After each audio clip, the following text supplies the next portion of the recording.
하나님의 말씀은 신약성경 요한복음 14장 5절과 6절 말씀입니다.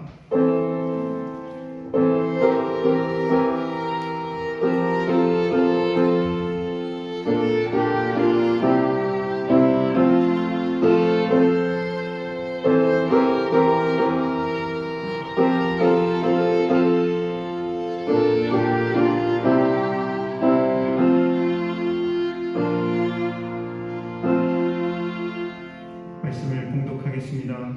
도마가 이르되 주여 주께서 어디로 가시는지 우리가 알지 못하거늘 그 길을 어찌 알겠사옵나이까. 예수께서 이르시되 내가 곧 길이요 진리요 생명이니 나로 말미암지 않고는 아버지께로 올 자가 없느니라. 아멘. 우리 주님의 은혜와 평강이 여러분들에게 늘 함께 하시기를 간절히 소망합니다. 네, 옆에 있는 분들이랑 인사하는 시간 갖도록 하겠습니다. 주님의 이름으로 사랑합니다. 인사하겠습니다. 주님의 이름으로 사랑합니다. 감사합니다. 오늘이 부활절 후에 5번째 주일을 맞이하게 됩니다. 오늘 요한복음 14장에 있는 말씀으로 여러분들과 제자들을 위로하시는 예수님이라는 제목으로 말씀을 상고해 보려고 합니다. 사실 요한복음 14장은 앞장인 요한복음 13장과 굉장히 긴밀하게 연결이 되어 있는데요. 요한복음 13장에는 어떤 내용들이 기록이 되어 있냐면 최후 만찬에 대한 이야기가 기록이 되어 있습니다. 최후 만찬을 할 때 가룟 유다에게 사탄이 들어갔다, 이렇게 말씀이 기록이 되어 있고요. 그리고 이 마지막 만찬이 끝난 다음에 예수님께서 제자들에게 내가 이제 십자가에 못 박혀 죽게 된다라고 하는 순환에 대한 예고를 하게 됩니다. 그때 예수님의 제자 중에 베드로가 절대로 그런 일은 있을 수 없다라고 이야기를 하게 되는데요. 그런데 예수님께서 네가 나를 모른다고 부인하게 될 것이다 라고 말씀을 하시는 장면이 기록이 되어 있습니다. 여러분, 제가 요한복음 13장 36절 이하를 한번 여러분들께 읽어드릴 테니까 잘 한번 보시기 바랍니다. 요한복음 13장 36절 이하의 말씀입니다. 시몬 베드로가 이르되 주여 어디로 가시나이까? 예수께서 대답하시되 내가 가는 곳에 내가 지금은 따라올 수 없으나 후에는 따라오리라. 베드로가 이르되 주여 내가 지금은 어찌하여 따라갈 수 없나이까? 주를 위하여 내 목숨을 버리겠나이다. 38절 같이 한번 읽어볼까요? 시작. 예수께서 대답하시되 내가 나를 위하여 내 목숨을 버리겠느냐? 내가 진실로 진실로 내게 이르노니 다 울기 전에 내가 3번 나를 부인하리라. 이렇게 기록이 되어 있어요. 여러분, 예수님이 제자들과 저녁 식사를 하시는 게 이게 뭐 한두 번 있는 일이었나요? 아니거든요. 그런데 이 마지막 저녁 식사 자리는요, 너무나도 분위기가 어떻습니까? 좋지 않은 거예요. 왜요? 예수님의 제자 중에 가룟 유다에게 사탄이 들어가 있는 상태. 그래서 내가 예수를 팔아야지 라는 계획을 세우고 있는 그런 상황이고요. 예수님께서 제자들에게 또 내가 십자가에 못 박혀 죽을 거야 라고 순환에 대한 미혹을 하시고, 예수님의 제자 중에 제일 믿음 좋고 제일 열심을 가지고 있는 베드로, 이 베드로, 예수님이 말씀하시기를 네가 다 울기 전에 3번 나를 모른다 라고 부인할 거야, 배반할 거야, 이렇게 기록이 되어 있습니다. 그러니 한마디로 말하면 지금 분위기가 얼마나 안 좋은 그런 상황인가 라고 하는 것을 알 수가 있는 것이죠. 바로 이 13장이 14장과 긴밀한 관계에 연결이 되어 있다라고 제가 처음에 말씀을 드렸는데요. 이 제자들에게 이러한 상황에서 예수님이 제자들과 이제 이별을 하게 되는 것 아니겠습니까? 그 이별을 하시는 그 예수님이 제자들을 너무너무 불쌍히 여기시고 또 사랑하셔서 그를 위로하시는 그 내용이 바로 14장 1절부터 마지막 절에 기록이 되어 있는데 한번 따라해 주실까요? 예수님의 고별 설교. 14장이 그래서 요한복음 14장을 예수님의 고별 설교 이렇게 별명을 붙여놓고 있습니다. 오늘 말씀에 예수 그리스도께서 제자들을 위로하시며 하늘 거처를 마련하겠다. 예수님께서 이렇게 약속을 하고 계시거든요. 그러시면서 자신만이 하나님께 이를 수 있는 유일한 길임을 선포하고 계셔요. 여러분, 우리 한번 요한복음 14장 1절부터 6절 말씀을 같이 한번 읽어보도록 하겠습니다. 1절부터 6절 같이 읽어봅니다. 너희는 마음에 근심하지 말라. 하나님을 믿으니 또 나를 믿으라. 내 아버지 집에 거할 곳이 많도다. 그렇지 않으면 너희에게 일렀으리라. 내가 너희를 위하여 거처를 예비하러 가노니 가서 너희를 위하여 거처를 예비하면 내가 다시 와서 너희를 내게로 영접하여 나 있는 곳에 너희도 있게 하리라. 내가 어디로 가든지 그 길을 너희가 아느니라. 도마가 이르되 주여 주께서 어디로 가시는지 우리가 알지 못하거늘 그 길을 어찌 알겠사오나이까. 예수께서 이르시되 내가 곧 길이요 진리요 생명이니 나로 말미암지 않고는 아버지께로 올 자가 없느니라. 아멘. 특별히 도마가 질문을 하거든요. 5절 처음 보시면 도마가 이래요. 주여 주께서 어디로 가시는지 우리가 알지 못하거늘 그 길을 어찌 알겠습니까? 아니, 주님이 어디로 가시는지 우리가 모르는데 우리가 어떤 길을 갈 수 있는지 우리가 모르지 않습니까? 라고 이런 질문을 했을 때 예수님께서 대답하신 6절의 이 말씀이 굉장히 중요한, 예수님의 신성을 가장 잘 드러내 주신 말씀으로 유명한 구절이 바로 6절 말씀입니다. 제가 다시 한번 읽어드릴까요? 예수께서 이르시되 내가 곧 길이요 진리요 생명이니 나로 말미암지 않고는 아버지께로 올 자가 없느니라. 이렇게 말씀하고 계십니다. 다시 말씀드려서 아담의 범죄로 하나님께로 가는 길이 막히게 되었는데, 그런데 예수 그리스도로 인하여 그 길이 다시 열리게 되었다. 히브리서 10장 20절에 기록이 되어 있습니다. 그러기에 인간은 예수 그리스도의 죽음과 부활을 믿음으로써만 죄에서 자유케 될 수 있다라고 요한복음에 기록이 되어 있는데, 특별히 요한복음 1장 4절 말씀에 이런 말씀이 기록이 되어 있어요.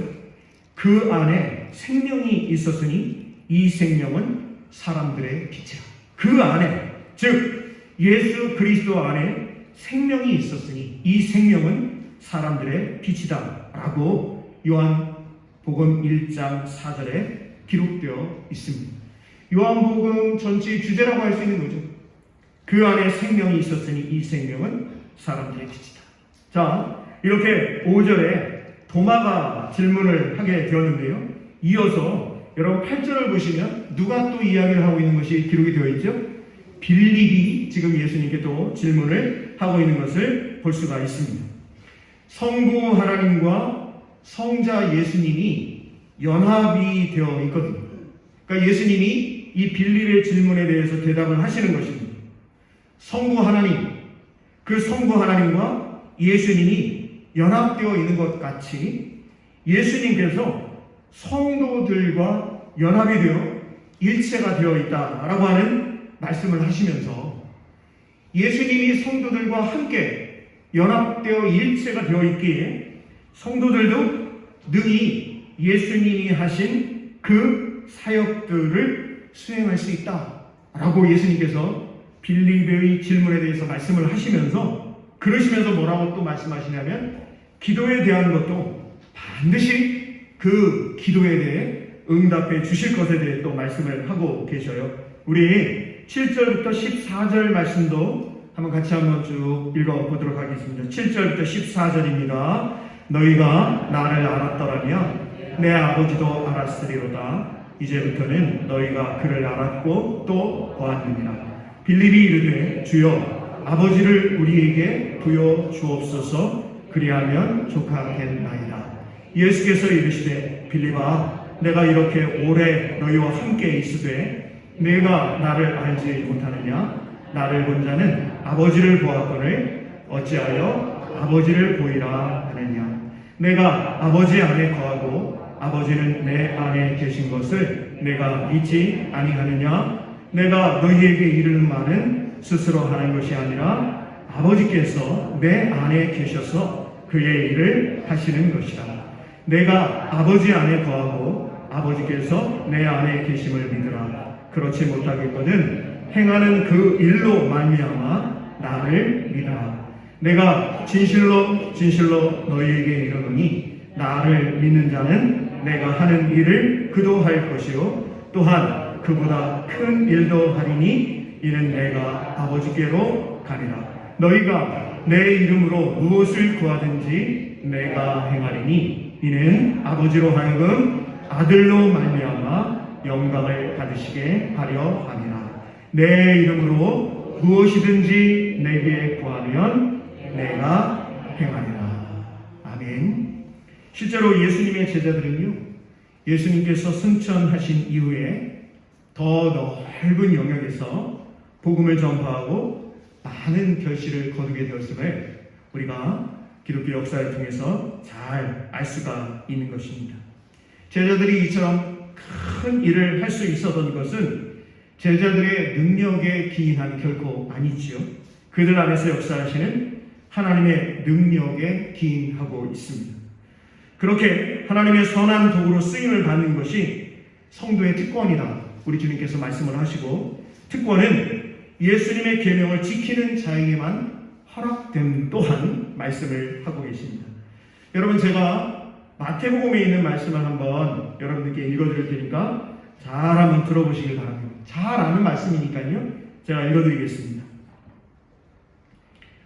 예수께서 사두개인들로 대답할 수 없게 하셨다 함을 바리새인들이 듣고 모였는데 그 중에 한 율법사가 예수를 시험하여 묻되 선생님, 율법 중에서 어느 계명이 크니까? 예수께서 이르시되 내 마음을 다하고 목숨을 다하고 뜻을 다하여 주 너의 하나님을 사랑하라 하셨으니 이것이 크고 첫째 되는 계명이요 둘째도 그와 같으니 내 이웃을 내 자신같이 사랑하라 하셨으니 이 두 계명이 온 율법과 선지자의 강령이니라. 이렇게 우리 주님께서 제자들에게, 그리고 예수님을 찾아온 사두개인, 바리새인, 율법교사 이런 모든 사람들에게 말씀하시는 거예요. 첫 번째는 하나님 사랑, 그리고 하나님을 사랑하는 것이 무엇으로 실천되어야 하느냐? 이웃사랑으로 실천되어야 함을 말씀하고 계시는 것이 기록이 되어 있습니다. 예수님께서 그러면 마태복음에만 그런 말씀을 하셨냐? 그렇지 않습니다. 좀 전에 제가 여러분들께 소개를 해드렸던 요한복음 14장이 요한복음 13장과 아주 긴밀한 관계에 놓여 있다 말씀을 드렸는데요. 실제로 요한복음 13장 34절, 35절 한번 같이 한번 찾아보도록 하겠습니다. 요한복음 13장 34절과 35절 말씀입니다. 사실은 하나님께서 시내산에서 모세를 통해 이스라엘 백성들에게 율법을 주셨습니다. 그런데 그 율법에 대해서 옛 계명이라 말씀하시고 새 계명에 대한 예언을 한 선지자가 있는데 그 선지자가 바로 예레미야 선지자입니다. 예레미야 31장에 보면 우리 하나님께서 예레미야 선지자를 통해서 이스라엘 백성들이 하나님의 말씀을 지키지 않으니까 옛 계명은 없는 걸로 다시 파기시켜버리고 새 계명을 너에게 주겠다, 이런 말씀을 하시는 장면이 기록이 되어 있거든요. 그리고 예수님을 통해서 이 새 계명이 어떠한 것인지를 말씀하시는데, 새 계명이 바로 예수님이신데 그 예수님이 말씀하신 새 계명의 내용이 바로 요한복음 13장 34절과 35절에 기록이 되어 있습니다. 우리 한번 같이 한번 읽어봅니다. 자, 시작. 새 계명을 너희에게 주노니 서로 사랑하라. 내가 너희를 사랑한 것 같이 너희도 서로 사랑하라. 너희가 서로 사랑하면 이로써 모든 사람이 너희가 내 제자인 줄 알리라. 할렐루야. 아멘. 그렇습니다. 새 계명을 너희에게 주노니 서로 사랑하라. 내가 너희를 사랑한 것 같이 너희도 서로 사랑하라. 너희가 서로 사랑하면 이로써 모든 사람이 너희가 내 제자인 줄 알리라. 좀 전에 마태복음 22장 34, 40절에 기록되어 있는 그 말씀처럼 우리 주님께서 제자들에게 지금 요한복음 13장의 분위기가 엄청 어둡고 지금 다운되어 있고요. 제자들이 지금 너무너무 큰 지금 정신적인 충격을 받은 상황, 그 상황인데 우리 주님께서 말씀하시는 새 계명, 서로 사랑하라, 이렇게 당부하고 위로하고 계시는 것을 볼 수가 있습니다. 이 부분과 연결되어 있는 이야기가 하나 있는데요. 그 이야기는 제가 말씀 결론 부분에 여러분들께 소개를 좀 해드리려고 합니다. 아시는 분들은 다 아시는 이야기인데 톨스토이 단편선에 있는 이야기로 설교의 마지막 결론 부분을 말씀드리려고 합니다. 여러분, 새 계명을 지키는 자는 어떤 사람이냐? 세상적이고 정욕적인 옛사람의 모습을 벗어버리고 오직 예수 그리스도의 주 되심을 인정하고 그분께 자신의 모든 것을 의탁하는 새로운 피조물로 살아가게 된다. 우리 주님께서 말씀하고 계십니다. 지금까지 예수님은 성도들을 위해 하늘의 거처를 마련하시고 재림 때까지 믿는 이들에게 큰 능력을 주시고 그리고 모든 기도에 응답해 주실 것을 약속하심으로 제자들을 지금 위로하고 계십니다. 한번 따라해 주실까요? 제자들을 위로하시는 예수님. 왜 예수님이 제자들을 위로하신다고요? 그럼요. 아니 지금 제자들이 3년 동안 예수님을 따라왔는데 그런데 예수님이 자기는 십자가에 못 박혀 죽는다는 거예요. 그리고 그렇게 예수님을 성심성의껏 그 누구보다도 열심히 따랐던 베드로, 너 다음 울기 전에 네가 3번 나를 부인하리라, 이렇게 말씀하시니까 제자들이 너무너무 마음이 좋지 않은 그러한 상황에서 그럼에도 불구하고 너희는 용기를 가져. 결코 너희들을 버리는 것이 아니야. 우리 예수님께서 그렇게 말씀을 하고 계십니다. 그러시면서 이렇게 제자들을 위로하시면서 보혜사를 보내주시겠다 라는 약속으로 더 큰 용기를 지금 주고 계시는 장면이 기록이 되어 있습니다. 여러분 15, 16, 17절 요한복음 14장 15, 16, 17절을 같이 한번 읽어보겠습니다. 15절부터 같이 봅니다. 너희가 나를 사랑하면 나의 계명을 지키리라. 내가 아버지께 구하겠으니 그가 또 다른 보혜사를 너희에게 주사 영원토록 너희와 함께 있게 하리니 그는 진리의 영이라. 세상은 능히 그를 받지 못하나니 이는 그를 보지도 못하고 알지도 못함이라. 그러나 너희는 그를 아나니 그는 너희와 함께 거하시며 또 너희 속에 계시겠음이라. 이렇게 말씀하십니다. 너희가 나를 사랑하면 나의 계명을 지켜라. 예수님께서 나의 계명, 새 계명 뭐라고 말씀하셨어요? 이웃을 어떻게 하라고 말씀하시죠? 이웃을 사랑하라 말씀하고 계십니다. 그런데 여러분, 이 이웃을 사랑하는 이 새 계명을 지키는 것이 우리가 쉬워요, 어려워요? 쉬워요? 우리 박세일 집사님은 그렇죠. 근데 사실은 어렵단 말이에요. 때로는 나 자신을 사랑하는 것 자체가 어려운 일일 때도 있어요. 그렇잖아요? 가장 사랑해야 할 아내를, 남편을, 부모님을, 자녀를 사랑하지 못할 때도 있다라고 하는 거예요. 그래서 예수님께서는 뭐라고 그러시냐면 이 일을 잘 할 수 있도록 누구를 보내주시면 약속하시냐면 바로 보혜사 성령님을 약속하고 계신 것을 볼 수가 있습니다. 여러분, 이 보혜사라고 했을 때 이 보혜사는 파라클레토스라고 하는 헬라말로 되어 있는데요. 이 파라클레토스라고 하는 말은, 파라라고 하는 말은 이게 이제 접두어로 뭐뭐 옆에라고 하는 뜻을 가지고 있습니다. 뭐뭐 옆에, 그 다음에 클레토스라고 하는 말은 깔레오라고 하는 말인데 이 말은 뭐냐면 부른다는 거예요. 그러니까 보혜사 성령님은 어떤 역할을 하는 분이냐? 옆에서 계속 부르는 역할을. 뭘 지금 불러요? 그래요? 예수님께서 요한복음 14장에 말씀하셨잖아. 내 계명을 잘 지켜라. 내 계명을 지키는 자, 너희가 나를 사랑하면 나의 계명을 지키리라. 예수님이 말씀하셨잖아. 그런데 잘 못 지키잖아요. 그때마다 성령님께서 우리로 하여금 이 말씀이 생각나도록 계속해서 옆에서 부르시는 거예요. 아무개야, 아무개야. 예수님이 주신 새 계명을 지켜야지. 그 계명을 지키려고 노력해야지.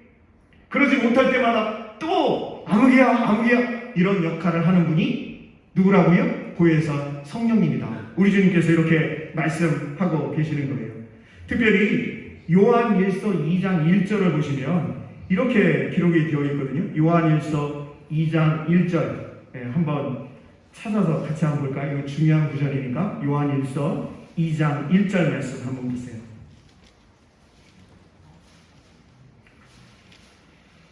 요한사도가 요한일서 2장 1절에 이렇게 기록을 하고 있거든요. 같이 한번 읽어봅니다. 시작. 나의 자녀들아, 내가 이것을 너희에게 쓰면 너희로 죄를 범하지 않게 하려 함이라. 만일 누가 죄를 범하여도 아버지 앞에서 우리에게 누가 있다고요? 대언자가 있으니 곧 의로우신 예수 그리스도시라. 이렇게 되어 있는데 이 대언자라고 하는 말이 바로 파라클레토스라고 되어 있어요. 대언자, 즉 어떤 재판정에서 나를 위해서 변호해주는 역할을 하는 분이, 그분이 바로 파라클레토스라고 하는 거예요. 옆에서 계속해서 이렇게 해라 이렇게 해라 이야기해주고, 내가 연약할 때, 내가 힘들 때 나를 위해 변호해주는 역할을 하는 그분이 바로 요한복음 14장 16절 17절에 기록되어 있는 보혜사 성령입니다. 바로 이분을 우리 주님께서 제자들을 위해, 그리고 저와 여러분들을 위해 보내주시겠다 약속하셨고, 그 약속이 이루어진 것이지요. 뿐만이 아닙니다. 부활 후에 제자들에게 예수님이 다시 나타나실 것을 예고하셔요. 십자가를 지시고 죽으시는데, 그런데 죽으시는 것으로 끝나는 게 아니라 다시 부활하게 될 것, 그리고 그 부활하신 예수님이 성령 하나님으로 제자들과 늘 함께 해 주실 것을 약속하고 계시는 것이 우리 주님의 제자들을 위로하시는 말씀에 기록이 되어 있습니다. 여러분 한번 18절부터 24절까지 한번 같이 한번 읽어볼게요. 18절부터 24절 같이 봅니다. 내가 너희를 고아와 같이 버려두지 아니하고 너희에게로 오리라. 조금 있으면 세상은 다시 나를 보지 못할 것이로되 너희는 나를 보리니 이는 내가 살아있고 너희도 살아있겠습니다. 그날에는 내가 아버지 안에, 너희가 내 안에, 내가 너희 안에 있는 것을 너희가 아니라. 나의 계명을 지키는 자라야 나를 사랑하는 자니 나를 사랑하는 자는 내 아버지께 사랑을 받을 것이요 나도 그를 사랑하여 그에게 나를 나타내리라. 가룟인 아닌 유다가 이르되 주여 어찌하여 자기를 우리에게는 나타내시고 세상에는 아니하려 하시나이까. 예수께서 대답하여 이르시되 사람이 나를 사랑하면 내 말을 지키리니 내 아버지께서 그를 사랑하실 것이요 우리가 그에게 가서 거처를 그와 함께 하리라. 나를 사랑하지 아니하는 자는 내 말을 지키지 아니하나니 너희가 듣는 말은 내 말이 아니요 나를 보내신 아버지의 말씀이니라. 아멘. 특별히 예수님께서 20절에 14장 20절에 보시면 그날에는 내가 아버지 안에, 그러니까 예수님이 하나님 아버지 안에, 너희가 내 안에, 성도들이 예수님을 사랑하는 저와 여러분이 예수님 안에, 내가 너희 안에, 이렇게 말씀을 하시면서 결국 하나님과 성자 예수님과 성령 하나님과 결국 우리 주님 다시 오실 그때에 우리 모두가 하나가 되는 놀라운 은혜를 경험해야 될 것이다 라고 말씀을 하고 계십니다. 성령의 강림으로 인류를 위한 하나님의 구속사업이 계속 이어지고 있거니와 제자들에게 임했던 성령은 오늘날에도 예수 그리스도를 믿는 이들에게 동일하게 임하시고 역사하심을 말씀하고 계십니다. 자, 이와 같이 도마가 질문하고 빌립이 질문하고 그리고 가룟이 아닌 다른 유다 제자가 예수님께 질문한 이 질문에 대해서 예수님이 다 대답을 해주고 계십니다.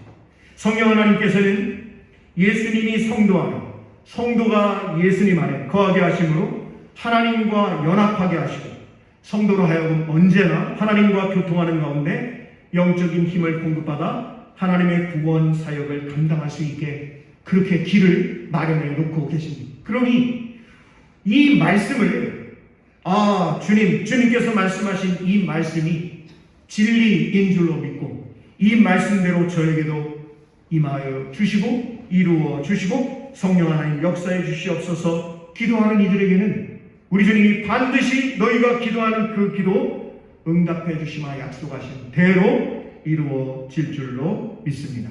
마지막으로 예수님께서 떠나가실 것을 선언하시며 보혜사 성령님께서 제자들과 함께 계시사 평강을 주실 것을 말씀하고 계셔요. 지금 분위기가 엄청 안 좋은 분위기잖아요. 제자들 모두가 우리 어떻게 하면 좋지? 어떻게 하면 좋지? 어떤 게 길이야? 예수님을 따라서 3년 동안 살아왔는데 이 길이 잘못된 길이야? 그러면 우리가 어떤 길을 가야 되는 거야? 우리가 하나님을 보지 못했는데 우리가 어떻게 하면 좋아? 왜 예수님은 우리에게는 이런 말씀을 하시는데 왜 세상에는 나타내시지 않으십니까? 이렇게 제자들이 다 들고 일어나는 것 아니에요 지금?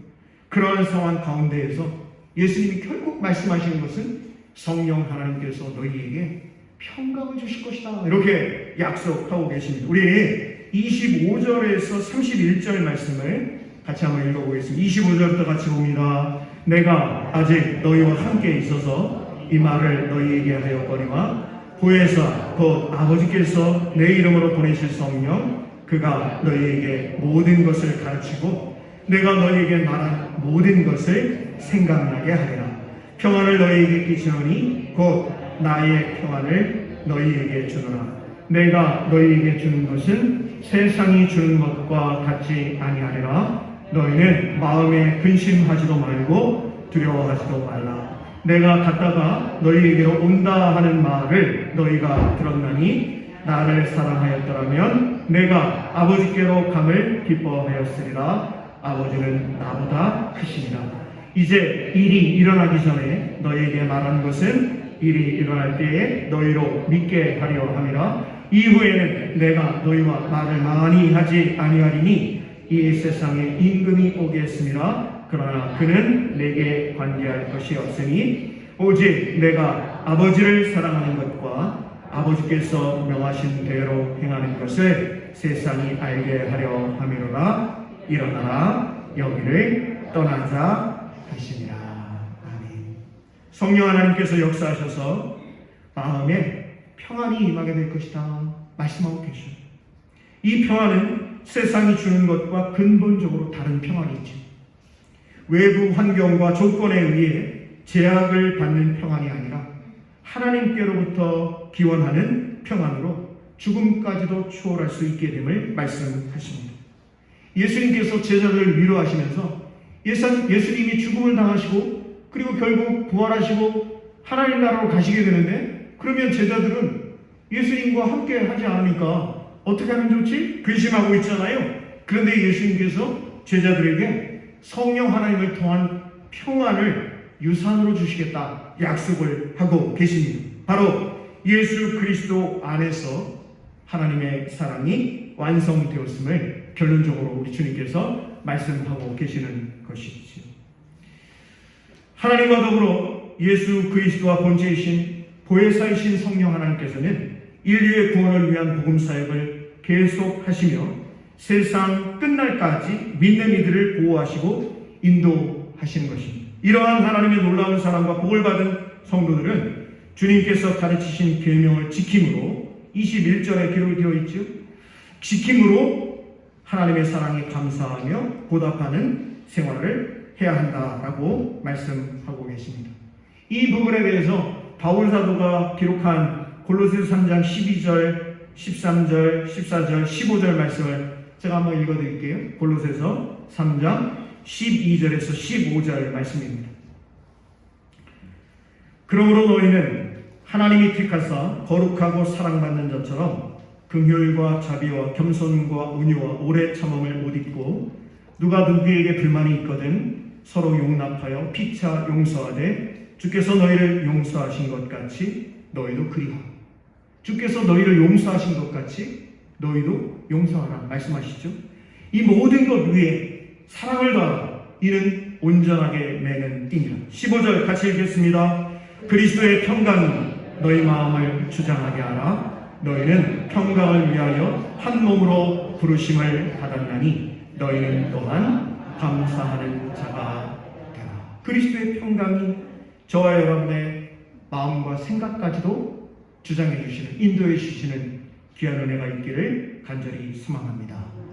제가 예수님이 하나님 사랑, 이웃사랑에 대해서 말씀하신 것을 톨스토이 단편선으로 결론 부분에 말씀을 드리겠다라고 아까 말씀을 드렸고요. 제가 이 동화를 여러분께 소개를 하고 설교를 마치겠습니다.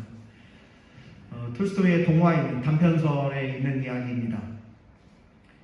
어느 추운 겨울 밤에 구두 수성공 할아버지가 소돔과 고모라에 찾아온 천사에 대한 이야기를 성경을 통해 읽게 됩니다.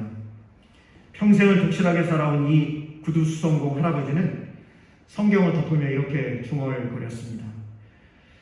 만약 내게 주님이 찾아오신다면 내가 정성을 다해서 주님을 섬길 텐데. 그날 밤 할아버지는 꿈에서 내일 내가 너를 찾아가겠노라 라고 하는 주님의 음성을 듣게 되었습니다. 깜짝 놀라 잠이 깬 할아버지는 설마 예수님이 나를 찾아오시겠어? 라는 생각을 하면서도 내심 마음속에 정말 예수님이 찾아오시지 않을까? 라는 흥분이 되었습니다. 다음날 여느 때처럼 반지하 작업장에서 구두를 고치는 할아버지의 시선은 자꾸만 창 밖으로 향했습니다. 왜일까요? 혹시 누가 오시지 않을까? 예수님 오시지 않을까? 세상은 눈으로 아름답게 덮여 있었고 할아버지는 나지막한 창문을 통해서 걸어가는 사람들의 발만을 볼 수 있었습니다. 그날은 눈이 다른 날보다도 더 많이 내려서 행인들도 뜸한 날이었습니다. 그런데 문득 길 모퉁이에서 한 노파와 어린아이가 실랑이를 벌이고 있는 것이 보였습니다. 아이가 사과 행상 할머니의 그 보퉁이를 채가려고 했던 것이죠. 할머니는 삐쩍 마른 소년의 귀를 잡아당기며 경찰서로 가자라고 이야기를 했고 이 아이는 한 번만 봐달라고 빌고 있었습니다. 할아버지는 소년이 불쌍하게 느껴져서 그래서 작은 계단을 올라가 문을 열고 할머니 어지간히 배가 고파 그런 모양이니 용서해 주시오요. 그리고 이렇게 추운 날씨인데 잠시 이 가게로 내려와서 몸을 좀 녹이는 게 어떻겠소? 라고 말을 했습니다. 구두수동공 할아버지와 사과 장사를 하고 있는 할머니 그리고 그 사과를 훔치려고 하던 소년 이 세 사람이 구두수동공 할아버지의 가게로 들어왔습니다. 이야기를 들어보니 소년은 며칠 동안 제대로 먹지를 못했습니다. 할머니도 마찬가지로 허리가 아파서 며칠 동안 장사를 제대로 못하고 있다가 오늘 오랜만에 사과 장사를 하러 나왔다가 이렇게 됐다라고 이야기를 했습니다. 아이는 할머니에게 잘못했다, 용서해달라 사과를 하면서 할머니의 그 짐을 할머니의 집까지 들어드리겠다라고 이야기를 했고 할머니는 네가 그렇게 해준다면 내가 그 대가로 사과를 주겠다라고 대답을 했습니다. 그러자 이 구두수동공 할아버지가 그러면 그 사과값을 내가 지불하겠다라고 이야기를 하고 두 사람은 할아버지에게 감사하다며 사이좋게 가게를 나갔습니다. 그렇게 오전이 지나갔습니다. 늦은 오후가 되자 폭설이 시작되었습니다. 할아버지는 내심 오늘 누군가가 찾아오기는 힘들겠다라고 하는 생각을 하면서 어젯밤 꿈에 너 찾아가겠다라고 한 주님의 말을 다시 한번 생각을 하고 있었습니다. 그때 창문가로 남루한 남학시인이 눈밭을 지나가는 것이 보였습니다. 아기를 안고 있는 젊은 여인이었습니다. 추운 날씨 그 여인은 코트도 없이 꽁꽁 언 발로 걸어가고 있었습니다. 할아버지는 다시 문을 열고 나가서 이봐요 세댁 날도 험한데 잠시 몸을 녹이고 가시구려 라고 이야기를 했습니다. 이 젊은 아기의 엄마는 감사해하며 들어왔습니다. 할아버지는 그 여인에게 스프와 먹을 것을 대접을 했습니다. 할아버지는 왜 코트가 없냐라고 했더니 이 돈이 없어가지고 이것을 지금 맡겨놨는데 그걸 찾을 돈이 없다라고 이야기를 하자 그 여인에게 돈을 주면서 코트를 찾아오라고 권했습니다. 이 아기의 엄마는 몇 번이나 거절을 하는데 그럴 수 없다고, 너무 고맙지만 그럴 수 없다라고 사양을 하다가 할아버지를 축복을 하고 그리고 돈을 받아 가게를 나가게 되었습니다. 시간은 계속 지나 어두운 밤이 되었고 할아버지는 결국 하루 동안에 아무 일도 생기지 않은 것을 아쉬워하며 일감을 정리를 했습니다. 그리고 여느 때처럼 난로가에서 성경을 읽다가 깜빡 선장이 들게 되었습니다. 그때 꿈속에서 할아버지는 다시 주님을 만나게 되었습니다. 할아버지는 이 구두 수성공이 주님께 이야기를 합니다. 주님, 만약 오늘 저를 찾아오셨다면 제가 정성껏 대접을 했을 텐데 오시지 않아서 참 유감입니다 라고 그랬더니 주님께서 이렇게 대답을 하십니다. 나는 오늘 너를 찾아왔다. 어린아이로, 사과를 파는 할머니로, 그리고 아기를 안고 있었던 그 젊은 아기의 어머니의 모습으로 너를 찾아갔고, 그때 너는 나를 참으로 잘 대접해 주었다. 고맙다. 우리 주님께서 이렇게 대답을 했다라고 하는 톨스토이의 이야기입니다. 사랑하는 성도 여러분, 저와 여러분 우리 모두는 다 소중한 사람들입니다. 내가 타인을 어떻게 대하느냐에 따라서 주님을 영접하게 될 수도 있음을, 또 그러한 삶을 살아가기를 어려움과 낙심된 상황에 처해 있는 제자들을 위로하시는 그 예수님께서 오늘 이 시간 예배에 참여하고 이 세상 사람의 여러 가지 어려움 때문에 낙심한 우리 성도님들을 위로해 주시는 주님의 은혜가 넘쳐나기를 간절히 소망합니다. 기도하겠습니다. 고맙고 감사하신 하나님, 우리 주님께서 마지막 최후 만찬을 하시며 제자들에게 십자가 사건을 이야기하시고 예수님이 십자가에 달려 돌아가심을 예고하셨을 때 베드로가 그럴 수 없다고, 자신이 죽음으로 그 모든 일을 맡겠다라고 했을 때 주님께서 베드로에게 닭 울기 전에 3번 나를 부인할 것이다 말씀하십니다. 마음 상하고 어떻게 할 바를 알지 못하고 세상을 어떻게 살아가야 할지 정말 깜깜한 그런 상황에 처해 있는 제자들을 우리 주님께서 위로해 주고 계십니다. 우리 주님께서 길이고 진리고 생명이심을, 또한 우리 주님은 더 이상 제자들과 함께 하시지 않지만 보혜사 성령님을 통해 언제나 함께 해 주신 약속하고 계십니다. 오늘 이 시간 어린이 주일을 맞이한 우리 모두, 우리 주님께서 우리 성도들을 위로해 주실 뿐만 아니라 우리 성도들 우리 모두도 하나님께서 베풀어 주신 그 사랑을 나누고 예수 그리스도의 복음을 증거하는 일 잘 감당할 수 있는 이곳에 모인 우리 모두 되게 하여 주시옵소서. 예수님 귀하신 이름으로 감사하며 기도드립니다. 아멘.